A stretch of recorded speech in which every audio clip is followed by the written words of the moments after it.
नमस्कार दोस्तों, स्वागत है आप सभी का आज के मुख्य समाचार के इस वीडियो में, जहां हम आपके लिए हर दिन लेकर आते हैं देश और दुनिया की तमाम बड़ी खबरें। एक एक करके 50 बड़ी खबरों को सिर्फ 10 मिनट में जानेंगे। वीडियो के साथ अंत तक बने रहें। साथ ही आपसे एक छोटी सी रिक्वेस्ट है, अगर आपने अभी तक इस वीडियो को लाइक नहीं किया तो लाइक जरूर कर दे। साथ ही वीडियो के नीचे दिए गए इस लाल रंग के सब्सक्राइब बटन को दबा ले और इस घंटी को भी दबाएं, ताकि आपको दिन भर की बड़ी खबरों की जानकारी लगातार मिलती रहे। तो चलिए दोस्तों, वीडियो को फटाफट शुरू करते हैं।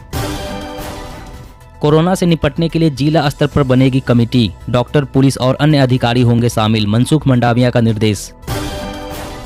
हलवाई की दुकान पर बिकने वाली मिठाई नमकीन पर 1% देना होगा जीएसटी। कर्नाटक एएआर ने दिया नया फैसला। यूपी में बीजेपी को बड़ा झटका, स्वामी प्रसाद मौर्य समेत 3 विधायकों के इस्तीफे के बाद पार्टी में मचा हड़कंप, बोले 1 दर्जन विधायक संपर्क में।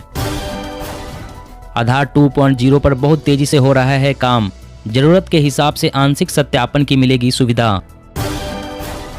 देश के पूर्व मुख्य आर्थिक सलाहकार ने कहा, ग्रोथ रेट 9.5% रहेगा, लेकिन रोजगार के मोर्चे पर है परेशानी। भारत ने ब्रह्मोस से सुपरसोनिक क्रूज मिसाइल का किया सफल परीक्षण। C2C वेरिएंट का INS विशाखापट्टनम से हुआ टेस्ट। होम आइसोलेशन में रहकर इलाज कर रहे कोरोना संक्रमित को दिल्ली सरकार देगी योगा क्लास। हर क्लास में होंगे 15 मरीज।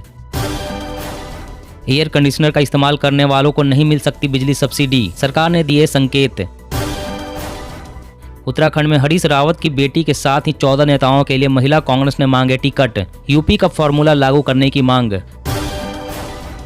उड़ीसा सरकार का बड़ा फैसला, सरकारी नौकरियों के लिए ऊपरी आयु सीमा को मौजूदा 32 से 6 साल बढ़ाकर 38 किया गया। आम आदमी को लगेगा एक और झटका, एसी फ्रिज के बाद अब गर्मियों के कपड़े होंगे महंगे।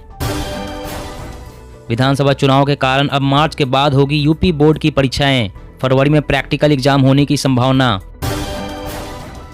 केजरीवाल सरकार का दावा, तीसरी लहर से निपटने के लिए सभी विधानसभाओं में बनेंगे 50-50 बेड के कम्युनिटी कोविड केयर सेंटर। संयुक्त राष्ट्र में भारत के अस्थायी प्रतिनिधि राजदूत TS तिरुमूर्ति बोले, आतंकवाद मानवता के सामने सबसे बड़ी चुनौती। लगातार इस्तीफे पर बीजेपी में मंथन, अमित शाह ने केशव प्रसाद मौर्य को दी विधायकों को मनाने की जिम्मेदारी। IPL का नया स्पॉन्सर होगा टाटा, चीनी कंपनी के साथ छोड़ने के बाद थामा लीग का हाथ। भारत चीन के बीच 14वें दौर की वार्ता, रक्षा मंत्री को कोरोना होने पर चीन का प्रोपेगेंडा, कहा राजनाथ के संक्रमित होने से भारतीय सैनिकों पर पड़ेगा मनोवैज्ञानिक दबाव। वैक्सीन की दोनों डोज लगवाए बिना ट्रेन में नहीं कर पाएंगे सफर, रेलवे की नई गाइडलाइन। कोरोना के बढ़ते मामलों के बीच खुशखबरी, ओमिक्रॉन वेरिएंट से बचाव को मार्च तक आएगी फाइजर की नई वैक्सीन। जेल में बंद पति से संबंध बनाने के लिए महिला ने दायर की याचिका, नियमित बेंच करेगी मामले पर सुनवाई।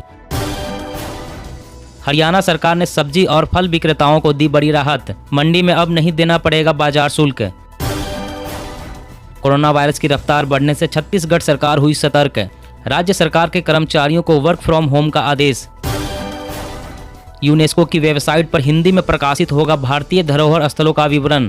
केंद्रीय मंत्री जी किशन रेड्डी बोले, भारत के लिए गौरव का क्षण। DRDO को मिली एक और सफलता, man portable anti tank guided missile का किया सफल परीक्षण। मुंबई में वैक्सीन नहीं लेने वालों के लिए कोरोना बना काल, 11 महीने में हुई 4575 मौत, इनमें 94% बिना वैक्सीनेशन वाले लोग। शरद पवार का दावा, 13 और विधायक समाजवादी पार्टी में होंगे शामिल, उत्तर प्रदेश में अब बदलाव चाहते हैं लोग। ICMR का बड़ा फैसला, कोरोना उपचार के लिए निर्धारित दवाओं की सूची में से मोलनुपिरवीर को हटाया। सीनियर सिटीजन की जमा योजनाओं पर ब्याज दरें बढ़ा सकती है सरकार, खुदरा महंगाई से राहत देने की ये है प्लानिंग। अब ट्रेन में बेफिक्र होकर करे सफर, खोए हुए सामान को ट्रैक करने के लिए रेलवे ने शुरू की नई पहल। चुनाव से पहले फिर बदले नवजोत सिंह सिद्धू के सुर, कहा कांग्रेस हाईकमान नहीं बल्कि पंजाब के लोग चुनेंगे CM। कोविड संकट के बीच ओम बिरला ने संसद में तैयारियों का लिया जायजा, कहा उम्मीद है सभी रहेंगे सुरक्षित। किसानों पर कोरोना की मार, 30% तक गिरे अंडे और चिकन के दाम, आगे और भी गिर सकते हैं दाम। कोरोना और ओमिक्रॉन संकट के बीच PM मोदी कल मुख्यमंत्रियों के साथ कर सकते हैं बैठक। दिल्ली में फरवरी में पीक पर होगी कोरोना की तीसरी लहर, विशेषज्ञों ने जताया अनुमान 46,000 बेड की हो सकती है जरूरत। यूपी में चुनाव आचार संहिता लगने के बाद उजरने लगे हैं विज्ञापन। अब तक 9 लाख से ज्यादा पोस्टर बैनर हटाए गए। कोरोना के रोकथाम के लिए बड़ा कदम, 6 महीने तक प्रदर्शन नहीं कर सकेंगे डॉक्टर। हरियाणा में सरकार ने लागू किया एस्मा। विज्ञान का चमत्कार, अब इंसान के शरीर में धड़केगा सूअर का दिल, नहीं होगी ऑर्गन डोनर की किल्लत। दिल्ली और मुंबई जैसे शहरों के आंकड़े बताते हैं कि कोरोना के गंभीर नुकसान से वैक्सीन बचाव कर रही है। यूपी में कांग्रेस का मास्टर प्लान, योगी शासन में रेप और प्रताड़ना की शिकार महिलाओं को मिलेगा टिकट। उन्नाव हाथरस विक्टिम के रिश्तेदार भी शामिल। हरिद्वार में धर्म संसद, विवादास्पद टिप्पणी मामले पर सुप्रीम कोर्ट कल करेगी सुनवाई। एसआईटी कर रही है जांच।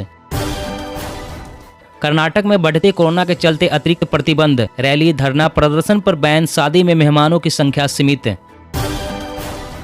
मौसम अपडेट, पूर्वी भारत में आज से 3 दिन तक दिखेगी पश्चिमी विक्षोभ का असर। झारखंड, उड़ीसा, बंगाल, बिहार में बारिश का अनुमान। जी हाँ दोस्तों, और भी बड़ी काम की खबरें निकल कर आ रही है, इसलिए वीडियो को लास्ट तक जरूर देखना। तो चलिए दोस्तों, अब जानते हैं महत्वपूर्ण खबर को विस्तार से। इससे पहले आपसे एक छोटी सी रिक्वेस्ट है, अगर आपने अभी तक इस वीडियो को लाइक नहीं किया तो लाइक जरूर कर दें। कोरोना से निपटने के लिए जिला स्तर पर बनेगी कमेटी, डॉक्टर, पुलिस और अन्य अधिकारी होंगे शामिल। मनसुख मंडाविया का निर्देश। जी हाँ, कोरोना वायरस संक्रमण के बढ़ते मामलों के बीच केंद्रीय स्वास्थ्य मंत्री मनसुख मंडाविया ने देश भर में जिला स्तर पर कमेटी बनाने का निर्देश दिया है, जिसमें डॉक्टर्स, पुलिस अधिकारी, राज्य के अधिकारी, सीएमओ शामिल होंगे। मंडाविया ने इंडियन मेडिकल एसोसिएशन के अधिकारियों और देश के करीब 100 सीनियर डॉक्टरों के साथ बैठक की। यह बैठक ऐसे समय में हुई है जब देश के अलग अलग राज्यों में सैकड़ों डॉक्टर और हेल्थ केयर वर्कर्स भी लगातार कोरोना वायरस की चपेट में आ रहे हैं। इस मीटिंग का मकसद डॉक्टरों के जरिए लोगों तक मदद पहुंचाने की थी, ताकि कोरोना संक्रमण को लेकर सही जानकारी मिले और लोग इससे पैनिक न हो। बैठक में सरकार ने देश में कोविड की स्थिति और अब तक उठाए गए कदमों के बारे में भी डॉक्टरों को अपडेट दिया। केंद्र सरकार ने एक व्हाट्सएप ग्रुप बनाया है, डॉक्टरों के साथ हर सप्ताह मीटिंग होगी। और अगली बड़ी खबर की बात करें तो हलवाई की दुकान पर बिकने वाली मिठाई नमकीन पर 1% देना होगा जीएसटी। कर्नाटक एएआर ने दिया नया फैसला। जी हां, आपके घर के आसपास चलने वाली हलवाई की दुकान पर मिठाई और नमकीन महंगे हो सकते हैं। ऐसा इसलिए हो सकता है क्योंकि काउंटर पर बेचे जाने वाली मिठाई या नमकीन पर सरकार 1% जीएसटी वसूल सकती है। जीएसटी का नियम वैसी दुकानों पर लागू होगा जो सिर्फ मिठाई नमकीन बेचती है। जो दुकान काउंटर पर खिलाने की सुविधा नहीं देती, उन पर भी नया नियम लागू होगा।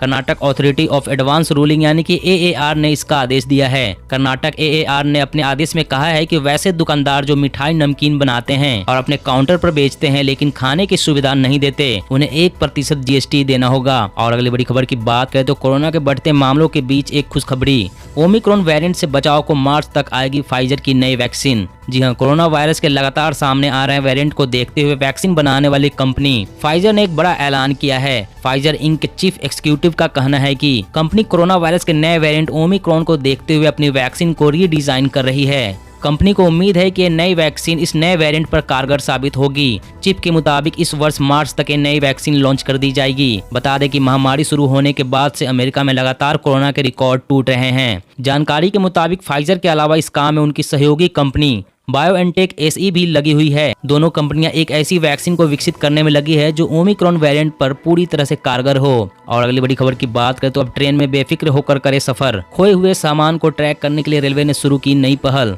जी हां, अब से रेल यात्रियों को यात्रा के दौरान अपने सामान की चिंता करने की जरूरत नहीं है। भारतीय रेलवे ने यात्रियों के खोए हुए सामान को ट्रैक करने के लिए नई पहल शुरू की है। नई पहल के तहत यात्री अपने खोए हुए सामानों को आसानी से ट्रैक कर सकता है और उन्हें वापस पा सकता है। रेलवे प्रोटेक्शन फोर्स यात्रियों के साथ साथ उनके सामान की सेफ्टी और सिक्योरिटी सुनिश्चित करने में महत्वपूर्ण भूमिका निभाता है। इस दिशा में आरपीएफ ने मिशन अमानत की शुरुआत की है, जिससे रेल यात्रियों को अपना खोया हुआ सामान वापस मिलना आसान हो गया है। और अगली बड़ी खबर की बात करें तो आम आदमी को लगेगा एक और झटका। एसी फ्रिज के बाद अब गर्मियों के कपड़े होंगे महंगे। जी हां, आम आदमी को एक और बड़ा झटका लगने वाला है। सर्दी जाते ही और गर्मी का सीजन शुरू होने से पहले ही गर्मियों के कपड़े महंगे होने की तैयारी में है। धागे और कपड़े बनाने वाली कंपनियों का कहना है कि कोरोना महामारी के चलते कच्चे माल महंगे हो गए हैं, इसलिए कपड़ों की लागत बढ़ गई है। लिहाजा कंपनियों के सामने दाम बढ़ाने के सिवा दूसरा कोई चारा नहीं बचता। अगर ऐसा होता है तो गर्मियों के आने से पहले ही आपके कपड़े महंगे हो जाएंगे। एक मीडिया रिपोर्ट में इस बात का जिक्र किया गया है कि आने वाले समय में गर्मियों के कपड़े की कीमत 5 से 15% तक बढ़ सकती है। कुछ कंपनियां अगर अभी रेट नहीं बढ़ाएगी तो इसकी भरपाई करने के लिए अपने डिस्काउंट कम करेगी। और अगली बड़ी खबर की बात करें तो DRDO को मिली एक और सफलता। Man portable anti tank guided missile का किया सफल परीक्षण। जी हां, रक्षा अनुसंधान और विकास संगठन ने आज एक man portable anti tank guided missile का सफलतापूर्वक परीक्षण किया है। स्वदेशी रूप से विकसित एंटी टैंक मिसाइल को थर्मल साइट के साथ एकीकृत कर मानव पोर्टेबल लॉन्चर से लॉन्च किया गया। रक्षा मंत्रालय के प्रधान प्रवक्ता ने इस बारे में जानकारी दी है। बताया जा रहा है कि यह मिसाइल भारतीय सेना की पैदल सेना और पैराशूट स्पेशल फोर्स के लिए है। यह एक पोर्टेबल मिसाइल है जिसे एक से दूसरी जगह आसानी से लेकर जाया जा सकता है। इसे अधिकतम 2.5 किलोमीटर की रेंज तक एक तिपाई का इस्तेमाल कर लॉन्च किया जा सकता है। और अगली बड़ी खबर की बात करें तो वैक्सीन की दोनों डोज लगवाए बिना ट्रेन में नहीं कर पाएंगे सफर, रेलवे की नई गाइडलाइन। जी हां, देश में इन दिनों कोरोना के नए वेरिएंट ओमिक्रॉन के मामलों में काफी तेजी वृद्धि हो रही है। इसी के मद्देनजर कोरोना संक्रमण को रोकने के लिए भारतीय रेलवे ने नई गाइडलाइंस जारी की है। दरअसल दक्षिण रेलवे ने लोकल ट्रेन में सफर करने वाले लोगों के लिए नया नियम निर्धारित किया है। इस नियम के तहत रेल में ऐसे लोगों को एंट्री नहीं दी जाएगी जिन्होंने कोरोना का टीका नहीं लगाया है। लोकल ट्रेन में no vaccine no entry policy लागू की गई है। इतना ही नहीं, यदि किसी व्यक्ति ने कोरोना की केवल पहली डोज ली है तब भी उन्हें ट्रेन में यात्रा करने की अनुमति नहीं मिलेगी। दोनों डोज अनिवार्य है। अब यात्रा टिकट या मासिक सीजन टिकट जारी करने के दौरान यात्रियों को वैक्सीनेशन का सर्टिफिकेट दिखाना होगा। जिसके पास वैक्सीनेशन का सर्टिफिकेट नहीं होगा उनको टिकट नहीं दी जाएगी। तो आज की खबरों में बस इतना ही। इसी तरह हर रोज काम की खबरें जानने के लिए आप हमेशा हमारे साथ जुड़े रहें। हमारे साथ जुड़ने के लिए वीडियो के नीचे दिए गए इस लाल रंग के सब्सक्राइब बटन को दबा लें और साथ ही इस घंटी को भी दबाएं ताकि आपको हर खबर की सटीक जानकारी मिल सके।